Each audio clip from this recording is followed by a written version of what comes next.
This is Wesley. This is Kashina. And we would like to welcome you to the Underground Geek Shack. Ooh, buddy.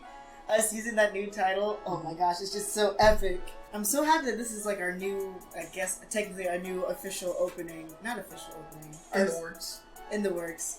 Yeah. It's like we're starting back from square one, but not really. But yeah, our new beginning to the podcast is what I was trying to say. Yeah.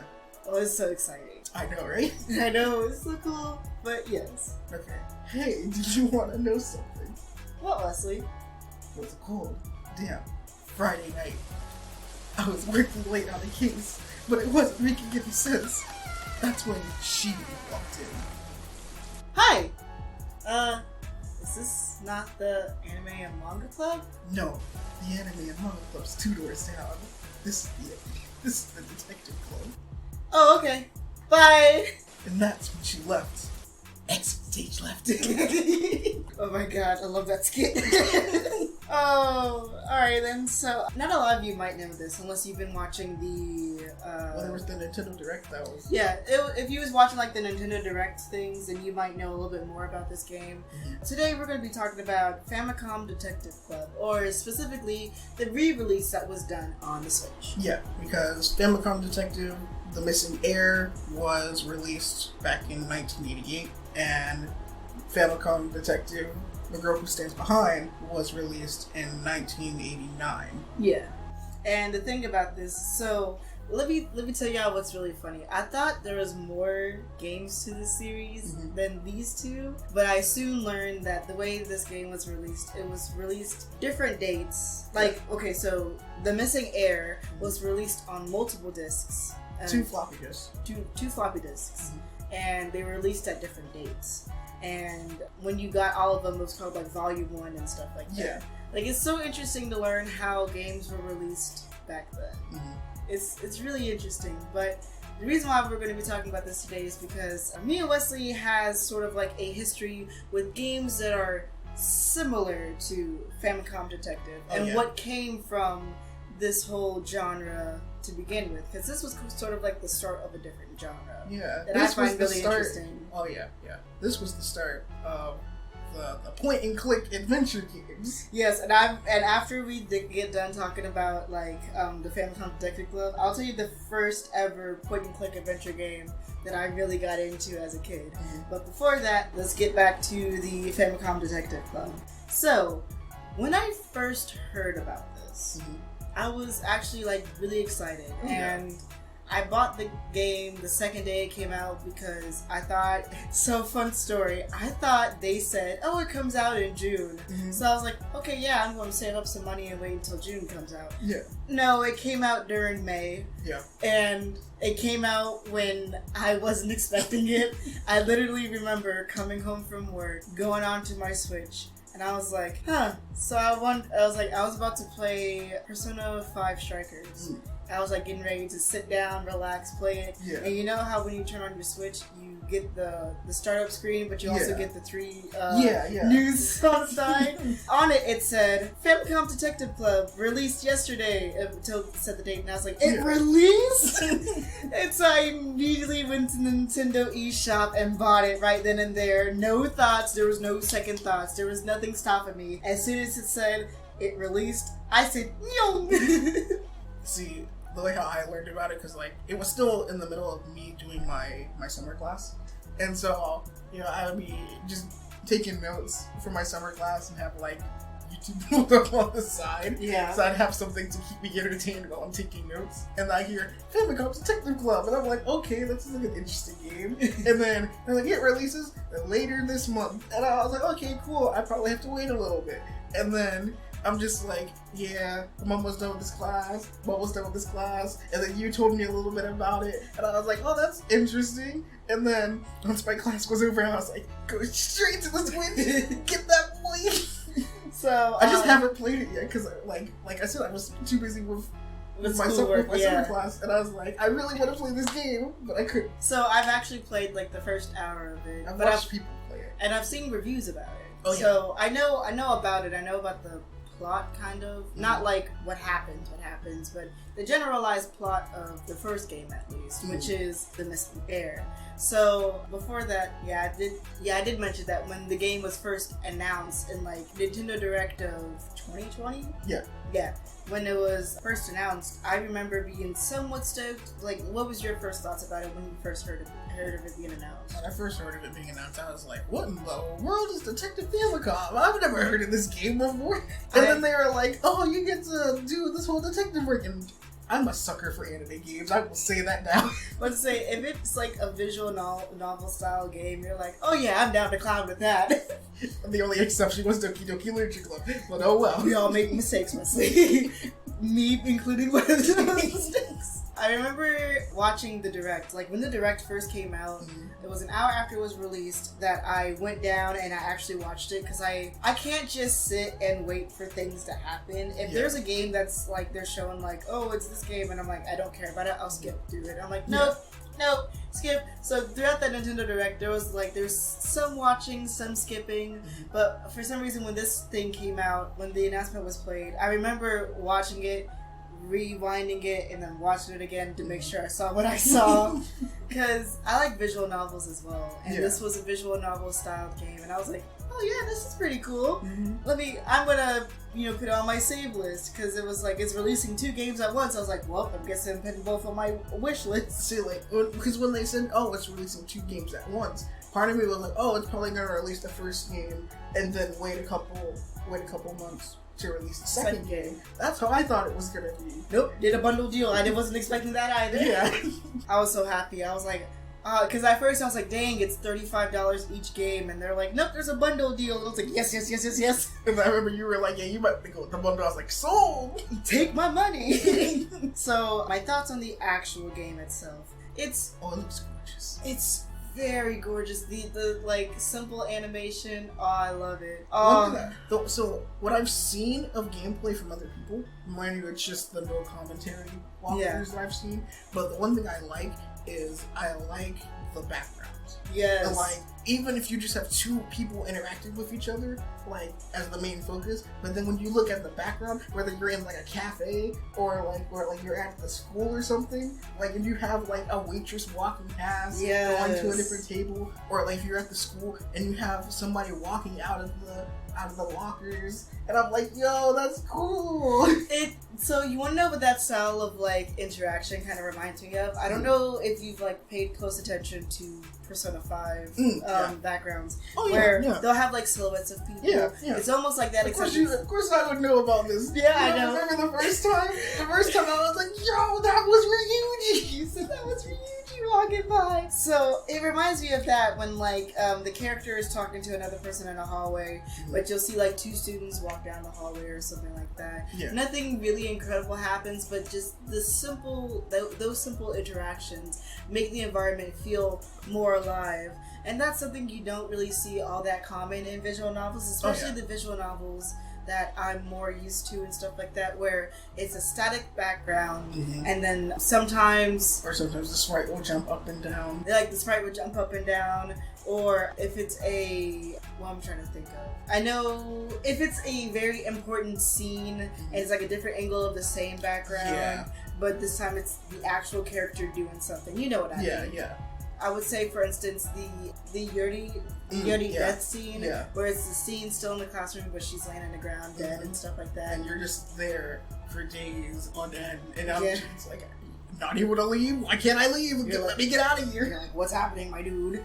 Yeah, like, those are the visual style, like, visual novel style games that I'm used to. Yeah. So, seeing this take a different direction of, like, making the environment actually alive, that's so cool to me. I also like because I also had to do a little bit more research into this, but the interesting thing that I found out is that the voice actor who voices for our male protagonist, you won't believe this, he actually voiced as Yugi from Yu-Gi-Oh! See, I've never heard the Japanese dub for Yu-Gi-Oh! Yeah, I've never heard it either. But like, from that's the pretty person, cool. Like what I've seen, like this other guy was like, yeah, that's Yugi from Yu-Gi-Oh! The Japanese dub. I was like, hold up, what? And now I gotta listen to it. And then come to find out that the female, his assistant, is basically because the voice actress for her is the same one who voiced as Misty. But the thing is that she originally voiced for the same assistant back when the game originally came out. See, so what's funny is when the game originally came out back in 1988, there was no voice acting, but they did another re-release prior to this new re-release. And with that older re-release, they actually had voice acting in it, and so that's really cool. Yeah. And so when the person had said that, I was like, wait a minute, so you have Yugi and Misty over here solving crimes. That's so cool. So actually, I know this is a little bit of a side note. I don't know if you actually know this, but Kingdom Hearts 1, the voice for Alice, it was actually done by the original voice actor. She reprised her role for that voice, because I don't know how she actually caught wind of it, but yeah, she was. When she did Alice originally, she was in her late teens. She was almost 20. So she was a very, very young lady. Yeah. She's now like in her 60s, 70s. And when she redid that role, she was like, yeah, I'll totally do it. And she made it sound almost original. Wow, that's cool. When I learned that, and I think someone told me about it and I researched it, and I was like, yo, that is so amazing that she did it for a game that came out in like 2000. It's like 2002. I was like, what? That's so cool. So yeah, when you told me that, I was like, that's so amazing. Yeah. That's so cool. And I have to say, yeah, the voice acting for this game, super. Even though there isn't a English dub for it, I still find it interesting, the fact that it's still a Japanese dub for it. And it's interesting that this game is fully voice acted. I do believe it is fully voice acted. There's no line that's like not being said. Yeah. And also another thing I really like is just like, remember how I told you there was like simple animations and stuff like that? There's actual scenes where there's like full blown animations. Oh, that's cool. It's so cool. Like I know it's in the beginning of The Girl Who Stands Behind. I'll just tell you the beginning of the game because that's what I've learned. Is the main character is actually being chased by the police, and because from what I heard is that the Girl Who Stands Behind is a prequel to so basically that's how like our main character got to become a detective. Yeah. Which I can't wait to finish. I'll tell you the order of the games and why we're playing it like this. So The Missing Heir is the first game that ever came out. Then The Girl Who Stands Behind is a prequel to that game. Yeah. And I'm playing it in that order, as the Missing Heir and stuff like that. Yeah, I think that's probably the same way. I'm gonna go about the same route. But I just really like how with The Girl Who Stands Behind is like you see this, like I saw it on a review where the dude is actually running and stuff like that. Yeah. It's like a full blown animation. And I'm like, yo, that's so cool. It's just everything about this game visually is just mind blowingly nice. Another thing I like about this game.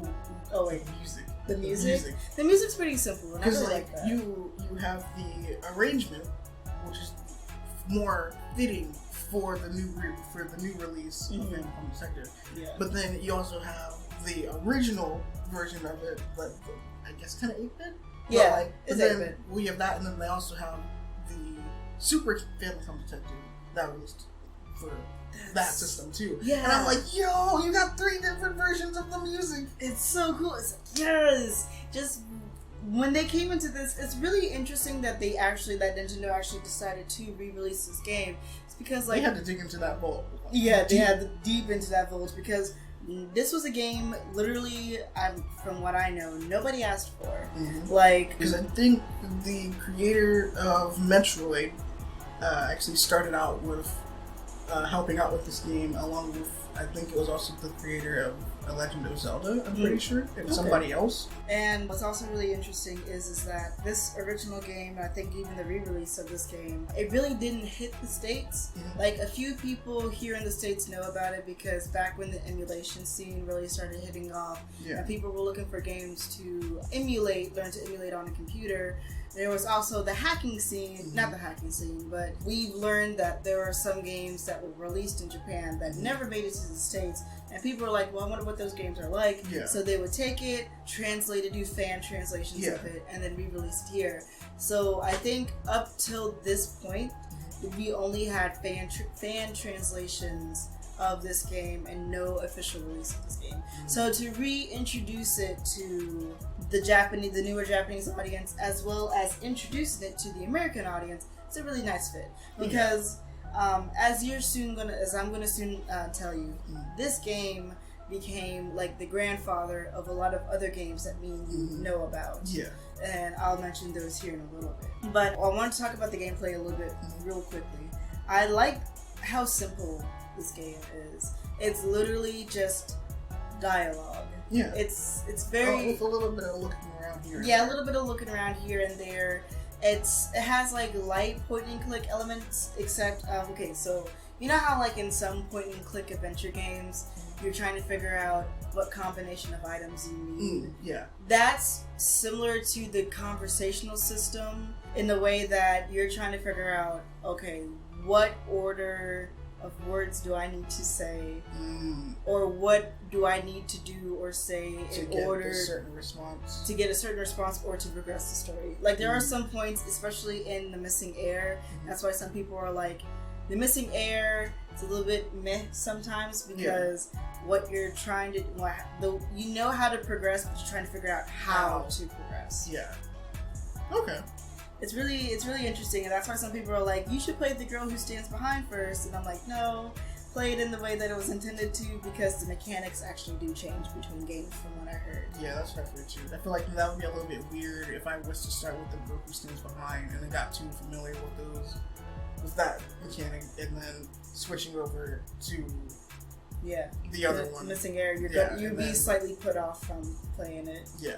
It's so interesting how this game is literally just dialogue. I know that's like a lot of visual novels, but you can kind of control the dialogue yourself. Oh yeah. Like I like that about it. I know with visual novels it's like, oh, it's branching paths, but it's not branching paths with this. It's literally puzzle solving and you just using your head. And there's also, from what I've seen of gameplay, like I stated before, like even like if you have like someone standing in front of you and you look around, sometimes you get a reaction out of them. Yeah. Now I was like, oh, that's actually pretty smart, because like with most visual novels, like you rarely get a reaction out of the person. You get a reaction, but only out of like what you say. Yeah. And I don't know why. The most famous examples of visual novels are, of course, the romance visual novels. Oh yeah. And stuff like that. So that's what I'm thinking of right now, or like the different types of like romance visual novels. And I'm like, You gotta say what? You said the one wrong thing. She ain't liking it. I know, right? It's like, oh no, I said the wrong thing, and now she's mad at me. I misinput. No. I misclicked. No! Rewind! Loading save file. Dude, me whenever I play visual novels, I know this is like a side tangent, but me whenever I play visual novels, when I get to a choice, I instantly make a save right there, because you don't know why. If I click the wrong thing and all of a sudden they're mad at me, guess what? Boink, going back to that choice. Yep, like, to the same thing. So it's obviously this choice is what I have to choose. Yep, I do the same thing. I'm like, oh, you giving me a choice? Let me put a save file real quick. Let me do a quick save there, buddy. Let's go choose this one. Why would you say that? Nope, go back. We're gonna choose this one. I'm so glad we think the same. Yeah, I totally think the same like you. Exactly, I didn't just choose your wrong option. I am not going alternate timeline. I am not going down the bad route. Please do not make me do this. Then after you finish the good route, you're like, alright, time to do all the routes. Because on the bad route, she's like, girls, we taking them down. Like, oh no. Be the freaking Valentine's scene from Persona 5 Royal all over again. Take this chocolate before I crush them. Okay, Haru, calm down. Put down the axe.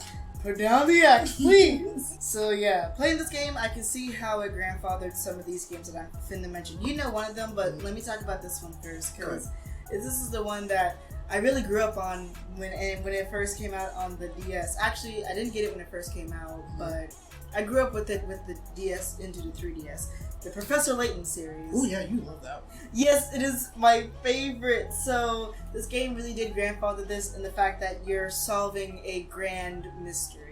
Like I know there's a lot of puzzles when it comes to the game. That's like the main mechanic is it's a puzzle game. Yeah. And the whole solving a grander mystery is almost like a side thing as well. Your main focus is the puzzles. but I could see how this influenced this, because you yeah. have to talk to people, you have to figure out what all you have to do in order to continue. Usually it's like solve a certain puzzle, or talk to a certain person, go to these places and stuff like that. I could see how this grew up from this. Yeah. And I could see how just solving one particular case could be like kind of going stale if that was all that you were doing throughout the game. But going back to this and just seeing how simple it was, and how you are put into the role of playing as a detective. Like, that's just so cool to me. Oh yeah. But not to mention the fact you can name him anything you want. Yeah. Okay, so we had a conversation about this the other night. So huge thing with me. I don't know why, specifically with Persona games. When it comes to naming the characters, I do my best to name them the canon names. Wesley's looking at me because I did not name my character from this game the canon name that was given to him. So the main character of this game does not have an official name. Yeah, it's weird because I had to look his name up on the wiki. Yeah, and what did you say his name was? It was Tara Niten. I can see that. Tennen. It's weird because his last name is Tinen. Tynan. A Titan. Yeah. Titan. Yeah, Titan. Yeah. I can see that. And I didn't name my character that. I didn't look up a main name, like the I was just name. curious. The only reason why is because I was curious because when I originally watched the Nintendo Direct. Oh my gosh. You good? I hope so. Oh my god. But when I had watched the Nintendo Direct, one thing that caught my attention was the nameplate. Because usually it either says you or it'll say such and such, such and such. But when I looked at it before it instantly did the transition to another game, it said Tara. Tara. And I was like, that's an interesting name. And if you play The Girl Who Stands Behind after you've played or started The Missing Heir, you can choose to port over the name that you've given him, or they'll give him his actual name, which is, I think, what it is. What you said was Naro Tintin. So there were 2 instances in my whole gaming career where, given the chance to name the main character, I chose to not name the main character his official name. What did you instead name these characters? Okay, so the first instance is the original Persona 5, the vanilla version that came out. You all can laugh at me. I totally accept it. You all can make fun of me in the comments. I honestly don't know why I named him this. It's literally the first thing that popped into my head. Go on. So embarrassed to say it, but I looked at this character. I looked at a little Akira Kudasu, and I decided not to name him that. Instead, I named him Nixius Lamu, and that is spelled L-A space M-O-U-S. That space is intentional. That space is needed, and both the L and the M were capitalized. That is also needed to be known. So you have this Japanese character walking through this Japanese town, being given the name Nixius Lamu, the most non-Japanese name that could ever be given to a character. So I'm gonna ask this. So if anyone out there decides to go fanfic about Nixius Lamu, oh my god. Yes. Can they do it? Yes. Yeah, they could make all types of fanfics about Nixius Lamu. I honestly don't know why. If I'm given the chance to name a character anything, I'll either go with Nixius Lamu or switch up. I have an OC that I've been using since beginning of high school. Yeah. And with their name, if I'm playing an MMO or something like that, I'll just change up the name somehow to still sound somewhat similar to my OC's name. It's just so dumb. So we got Nixius Lamu. Yep. But when I've named this particular character, because I did not look up a canon name for him, it's dumb. I was like, okay, I'm not going to pull off a stupid thing and name him Nixius Lamu. I'm not going to be walking around being called Lamu-kun. It's so weird.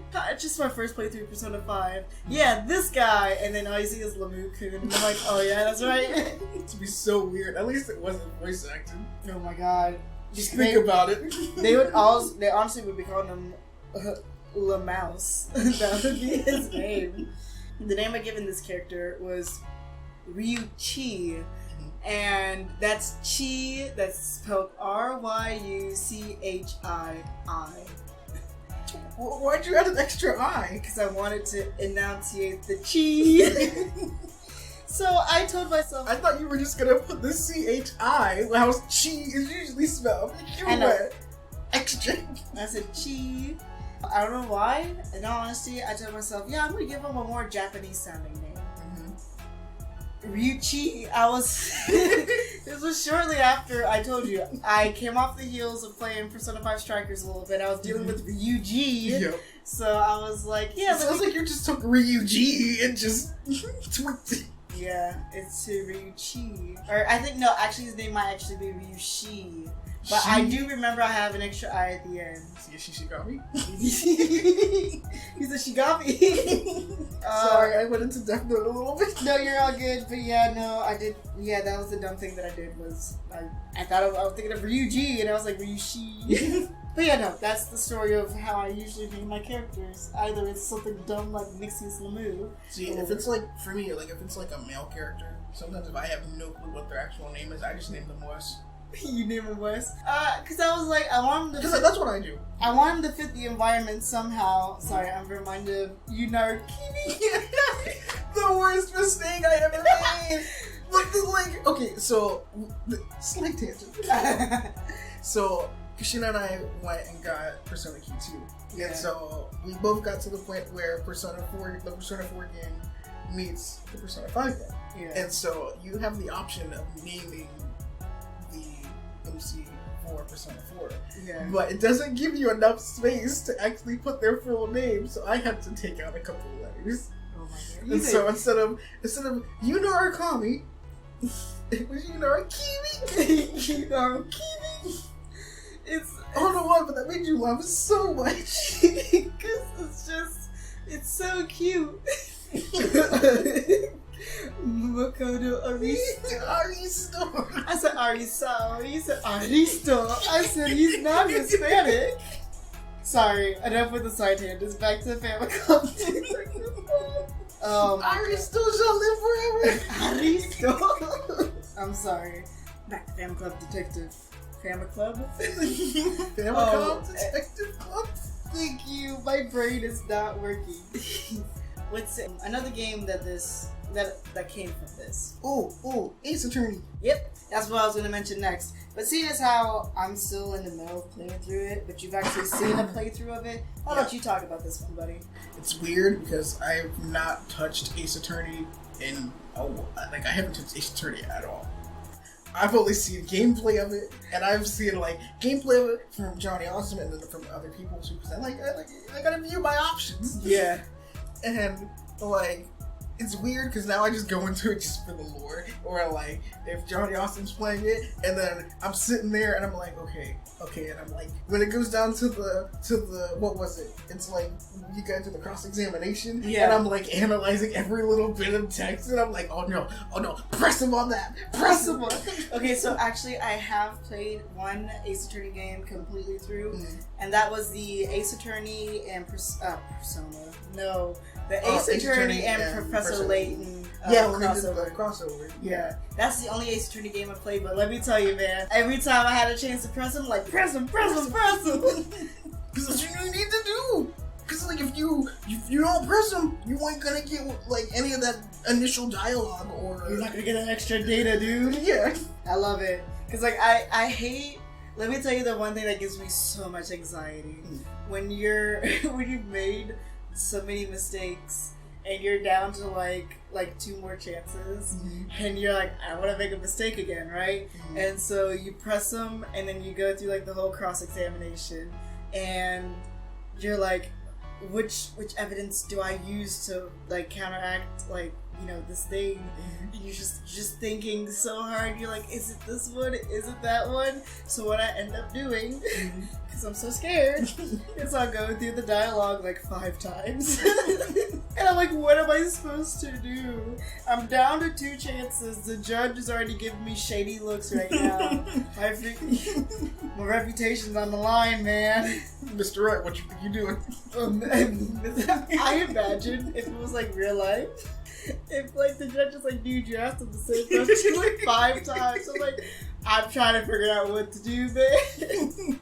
The judge is probably like, if this man doesn't get his act together, he over here questioning him 5 times. We got places to be. I was supposed to have a dinner reservation. Dude, let me tell you, man. Me, whenever I play through Ace Attorney, like I'm playing through the first game, but I'm not done with it. What I'll do, especially in the Professor Layton one, you were given the chance to save in the middle of the court case. So like in the middle of like an examination, you can save before you make a choice. That's what I would do. So that I wouldn't lose any reputation, I would just save scum. So I would make a mistake and I'll learn what to actually save. I'll turn off the game, turn it back on, start up from where right before I made my mistake, and then say the right thing. So I went through all the cases again 100%. I know I'm such a terrible cheater, but still, I didn't want to make any mistake, guys. It's alright, I think I probably would have done the same thing. I was like, if I could do that in the original Ace Attorney, I'd freaking do it. Oh yeah, just like, oh man, them trials are crazy. Oh man, them trials get crazy. But yeah, I do like the Ace Attorney games because of the lore, not of each case, but of what's happening outside of the cases. Yeah. Because the story of Phoenix Wright, Miles Edgeworth, Oh, poor Edgeworth. I've heard that he has a really rough life. Like his dad was killed in front of him and stuff like that. I was like, oof. Yeah. I like the lore behind it and the fact that one more thing while we're on Ace Attorney right now is have you ever played any of the Capcom versus Marvel games? Yeah. You know that he's in there, and Phoenix Wright is in there. I remember there was one time because I played it back when we were in high school, and I was like, because I was fighting someone, and they're like, yeah, pick your characters, and I was like, okay, and I picked Phoenix Wright for some strange reason as like an assistant, and I'm like, why do I have a lawyer on my side? I'm like, he can't even fight. And then, like, I'm sitting here fighting, and all I hear is objection. And then, like, and it's funny because, like, all I hear is objection. And then, the character went flying across the screen, and I'm like, okay, I guess he's good. Dude, so, like, what's so funny is I was playing Marvel vs. Capcom in front of my parents one time, and I recognized Phoenix Wright. I haven't played any of his games yet, but I knew who he was. Yeah. And I was like, oh my god, they have a lawyer as a fighter. It's so funny. And my mom's like, who? And I was like, oh, he's on the Capcom side. And I pointed over. And so I was like, I'm going to play him for the lulz. So I actually made him my main character that I actually fight as. And one of his moves is he takes out, you know how like he'll slap the paper when he's talking? What he did makes me laugh so hard was he would walk across the screen slapping the paper and that would cause damage. Like if the other character just so happened to be in the range of him slapping, it's literally just bah, bah, bah. And it's just him walking across the thing and you see the character going ooh, ooh, ooh. I'm like, just taking the damage. I'm like, what are you taking damage from? Accusation? Accusations? What is happening? I know there was one game that I had played on my DS, and it had Phoenix Wright in there, but there was like an amalgamation of like different anime and different video games like compiled into one. Cool. And like it was weird because like it was like this big overarching villain, but like they put them all in different places, so everyone had to work together.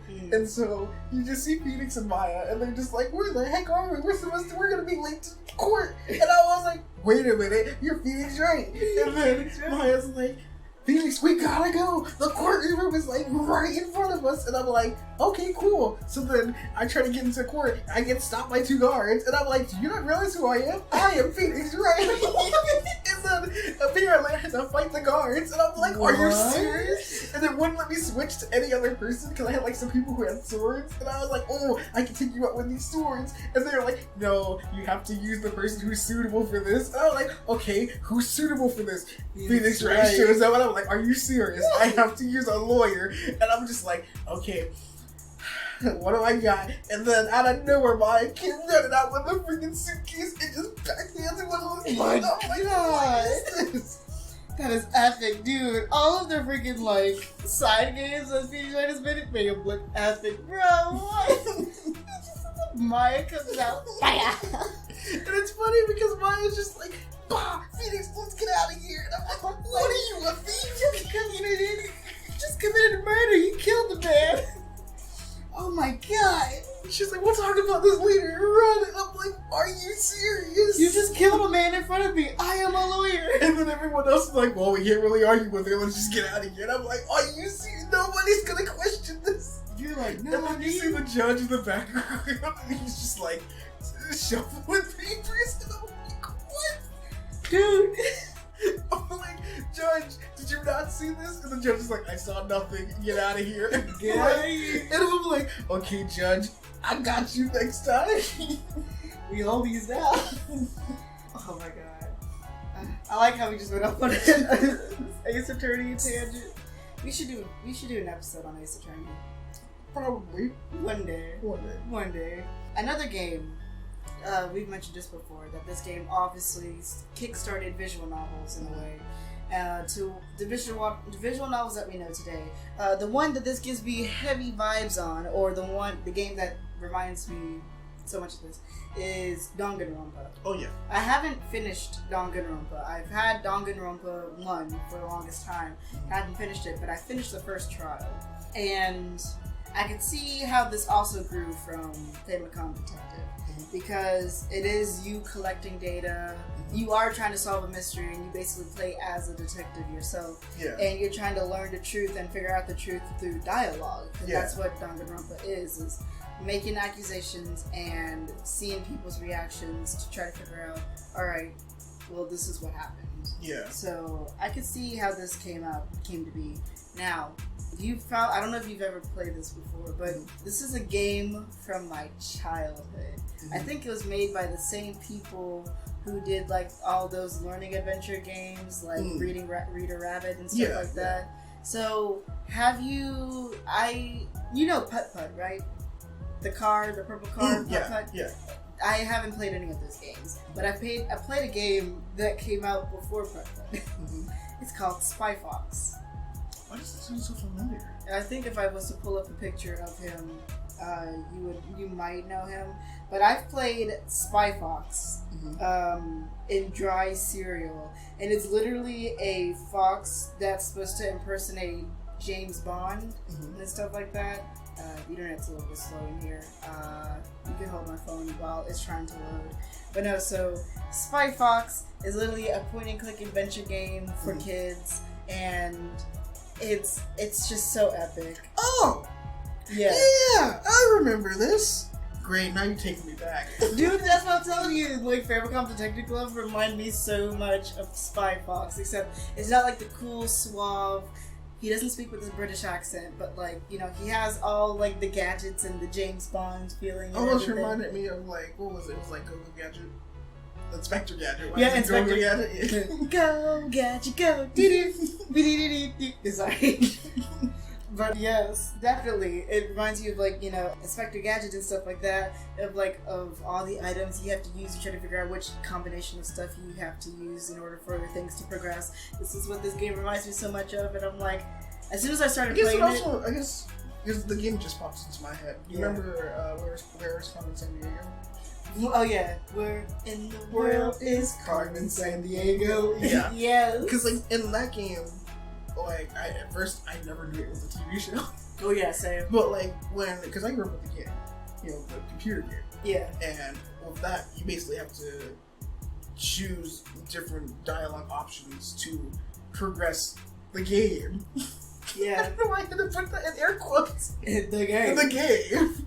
But like, you know, basically you have to figure out what weapon you need to use in order to progress the story along and ultimately catch Carmen Sandiego.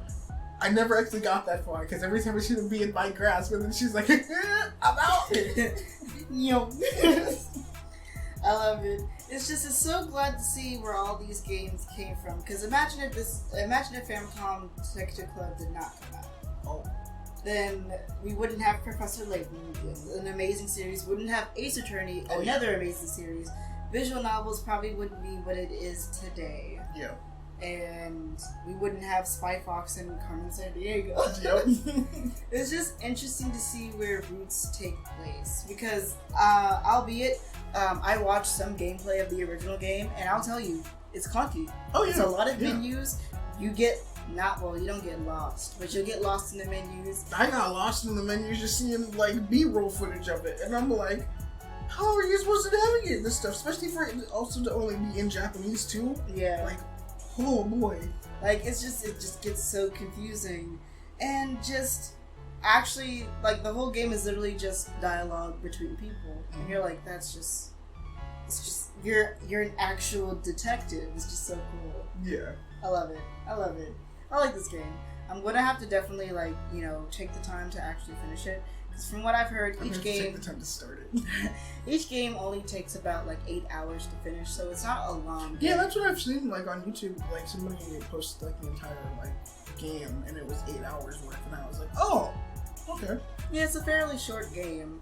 It's not like some visual novels that I know that'll take 20 hours to finish. Yeah. Dramatical murder.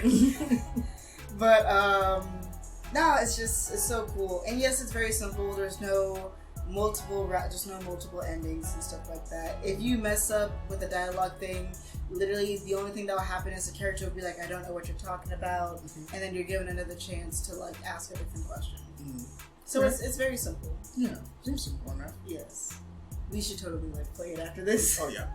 Definitely. We're just gonna go back and just be like, alright, time to play Famicom Detective. Also, one other thing before we end is the amnesiac trope. The fact that in The Missing Heir, our main character has amnesia. That you wake up and don't even know who you are. But I will say the interesting thing is that they at least explain what happened. The fact that you fell off the cliff. Well, kind of. It is assumed. Well, you were supposed to be meeting somebody, and then you fall. But then it's weird because from what I've seen, it's that I get the image of, okay, we were supposed to meet someone at the top of this thing, and then all we know is that we got we didn't get pushed, but I think we probably got pushed. Yeah, that's what I'm thinking too. Is that we got pushed? Yeah. Whereas, because our protagonist is just oh, I fell, but I'm just I don't think if you just went up there just to meet someone and then you just so happened to fall, I don't think that's the right thing. Because somebody probably came in with I need to get this guy out of the way. I need to get this guy out the picture. Because it was said that it's a little bit. This is not really much of a spoiler, but you're gonna meet one of the other people that you're actually you took the job for. Mm-hmm. He's a butler, and he said that you were here 2 nights ago talking to me, and we were talking about the case and my thoughts on the case. And you said that you received a message from somebody, and you was like, this could possibly help me out with the case, and you left here in a huge rush. So that's why I'm he got pushed off by this person. Yeah. But who is the guy? Ooh. At first I thought maybe it was the dude who saves us.